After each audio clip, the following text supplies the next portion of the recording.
እግዚአብሔር አምላክ ይሐልየና ካብ ድንገተኛ ጥንቃቄ ንግበር ኣብ ስደት ለና ልዑል ጥንቃቄ ካድልየና እዩ ማለት እዩ። ያው ብዙሕ ነገር ስለሉና ኣብዚ ዓዲ ልዑል ጥንቃቄ ካድልየና እዩ። ኣሕዋተይ ማዕረይ ሰላም ሰላም ብኽብራት ተኸታተልቲ ከመይ ኢልኩም ደሕና ዲኹም?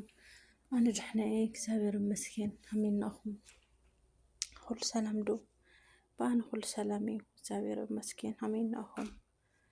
ከመይ ነው ስራሕ ህይወት ኩሉ ሰላም ዶ? ዝናብ ከመይ ነው? ባሕና ዝናብ ብጣዕሚ ቆንጆ ዝናብ ኢላ ዝንበለ ምሽ ማለት ኢሉ ዓለ ልማዓንቲ ብጣዕሚ ደስ ትብል ዝናብ እዩ። ያው ዘይነጎድጎድ ምናምን ሓደግኻ ብጣዕሚ ኣነ ዘይነጎዳ ገለ ማለ ይፈቲ እኮ ጭራሽ ማለት እዩ። ነጎድጎድ በራቅረቅ ትብለስ በቃ ብጣዕሚ እየ ዝፈርሕ። ዝናብ ትዘንብለ ግን ደስ እየ ዝብለኒ እና ከመይ ኢልኩም? ኩሉ ሰላም ዶ? ባና ኩሉ ሰላም እዩ እግዚአብሔር ይመስገን። እናታይ ኣይክል ደልየ ልማዓንቲ ባዕለይ ሌላ ኣጋጠመኒ ዝሓፍትና ኣጋጣሚ ላግነኽዋ ማለት እዩ። ያው ኣብ ስደት ብዙሕ ነገር እዩ ላጋጥም። ሰብሲ ሓሙ ጥራሕ ኣይኮነ ልሞት ብሕማም ጥራሕ ይኮነ ሓደ ሰብ ልሞት ያው ኩሉ ብምንታይ ከም ልሞት ያው እግዚአብሔር እዩ ዝፅሕፈሉ ይኹን ደኣም ግን ጥንቃቄ ለስ ኣድልዩ ሎት ማለት እዩ። ነብስናስ ባዕልና ንሕለያ እኒሀና ምክንያቱም ኣብ ምድንጋፅ ላይ ብዙሕ ነገር እዩ ላጋጥም ንድንግፅ የብልናይ እና ዝሓፍትና ኣጋጣሚ ከምዚ ንኣተይ ሎማዓንቲ ዝገጠመኒ ማለት እዩ። ተቆልዓ ልስራሕ ለሰርሕት ዝሃለየት ድኾነ ነቷግ ነገር ነትጉ ማለት እዩ ቻርጀር ገይሮም ኣብኡ ተቆልዓ ያው ትገልብ ወድቃ ማለት እዩ። ትገልብ ምስ ወደቐት እግራ ሓውጦ እንደይ ግዜ ሕክምና ትመላለስላ ማለት እዩ። ደንግፃ ገልባ ትወፅእ ማለት እዩ። ያው ከደንግፅ እዩ ኣነ ሕዚ ሎማዓንቲ ኣጋጣሚ ኮይኑስ ሰበይታ ምስ ደቃ ምስ ሰብኣያ ናብ ደገ ከይዶም ኣቕራዝና ምፅኢና እማ ድራር ሰሪሑ ክፅንሕ ይብልኒ ካብኡ ሽብለ እዚ ስንያ ክዳር ስርሒ ይብላትኒ ሰበይታ ጠባብሰ ምን ብለ ካብኡ ታይ ይፅበይ ኣለኹ ግሽጣ ለየ ኣለኹ ንስ ግሽጣ ትማለለይ ገለብለያ በቃ ሽልካ ሽዑ ካልእ ወዳዲ ክፅንሕማ ግሽጣ ሕዝና ኣለኽን መፅኢና ገለ ብላትኒ ጠባብሰ ትላድልየኒ ነገር ክዳር ምናምን ጠባብሰ ደርሆ ሰርሐ ኩሉ ነገር ላትፀበኹ ማለት እዩ። ካብ ኣጋጣሚ እስኪ ዘን ላቆሸሽክወን ጉዕዞ ልካሽዑ ክሓፅበን ብማለት ጉዕዞ ዝሓፀቡ ክልህ ኣለኹ እዚና ቆፃሪ ይነትጉ ማለት እዩ።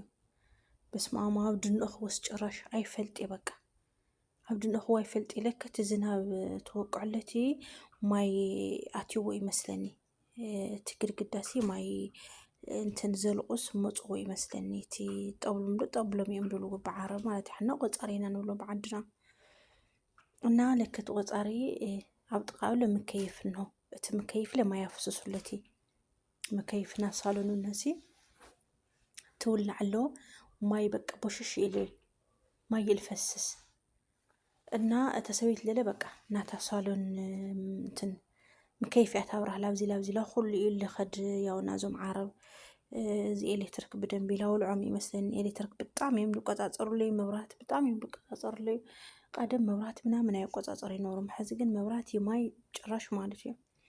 ሕዚ እታ ሰበይቲ ለለ በቃ እታ ሳሎን እያ ምከይፍ መብራህቲ ፈቲ ምከይፍ ታብርሃ ካብኡ ኩሉ ላብዚ ላብዚ ዛሕሊ ክመፅእ እዩ ዋላ ማጥባኽ ወላ ላብዚ ኢላ ኩሉስ ይዝሕል እዩ ገለ እያ ትብል እታ ምከይፍ ኣብርሆማ ምስ ከዱ ኣነ ላይ ኣጥፋእኽዋ ለከቲ ጠብሎም ዝበሃል ኣብ ማእኸል ኖቲ ኣጋጣሚ ዝናብ ለዘንብሎ ብላዕሊ እንትንብሉ ማይ ለኣትይዎ ናቲ ምከይፍ ኩሉ ማለት እዩ። ምስ ነተገ ጭራሽ ማለት እዩ በቃ ታይ መፅኒ ታይ በቃ እንደ ኣጋጣሚ ለለስ ወፀ ክገልብስ መብራህቲ ኩሉ ግስም ሃንበለስ ላብ ልኸዱ ይልጠፈአኒ ማለት እዩ። ጭራሽ ግዕያት ውርር ኢላ በለኒ በስመ ኣብ ሃምሎም ማዓንቲ ደንግፅ ኣይፈልጢ በስመ ኣብ ወልወስ ቅዱስ ብጣዕሚ እየ ዝደንገፅኩ ማለት እዩ።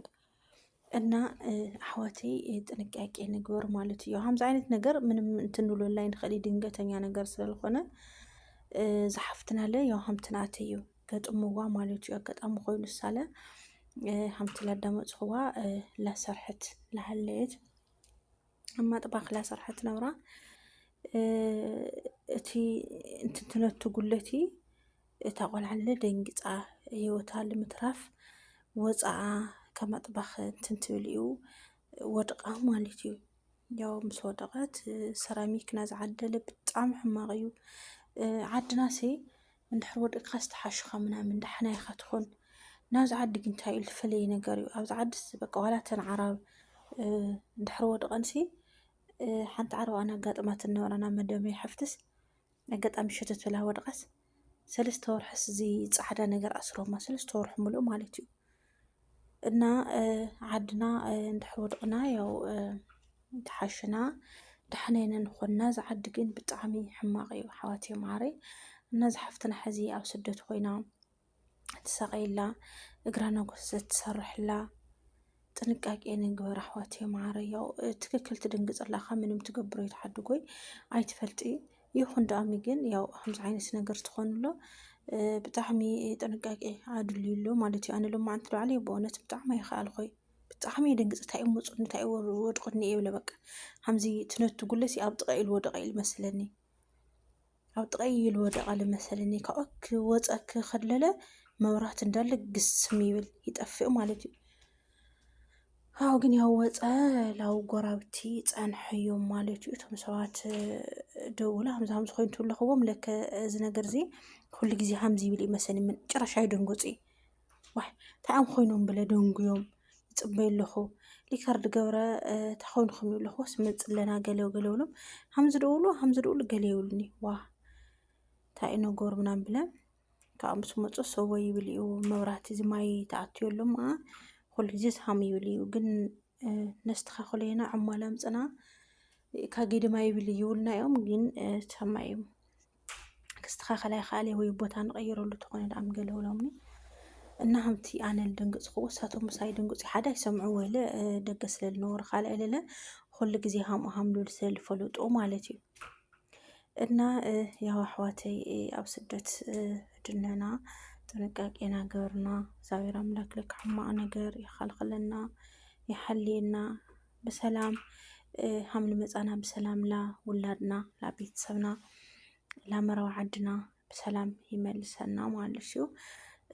እና ዝሓፍትና ብጣዕሚ ኣሕዝናትኒ በቃ ንልስ ሃምኣታ ኢና ሎማዓንቲ ማለት ብጣዕሚ እየ ዝደንገፅኩ በቃ ኣብ ልነኹ ወስ ኮፍ የብለ በቃ ካብኡስ እንታይ ይብለ በርደግ ብለ ክወፅስ መብራህቲ ግስማ ይብሊ ወይ በስመ ኣብ እና ኣሕዋትየ ማዕረይ ካብ ሕማቕ ነገር እግዚኣብሔር ይሓልየና ጥንቃቄና ገበርና ብድሓደ ፈለ ሓንቲ ቆልዓ ከምኡ ኣብ ዓዲ ዓረብ ማለት እዩ እታ ሰበይቲ ዝኾነ ነገር ካታትፍለ ይብላትኒ ድራር ክሰርሓ ማለት እዩ ካታትፊ ይብላትኒ ኩሉ ነገር ካታትፈ ይብላ ካብ ምስ ካታተፍኩ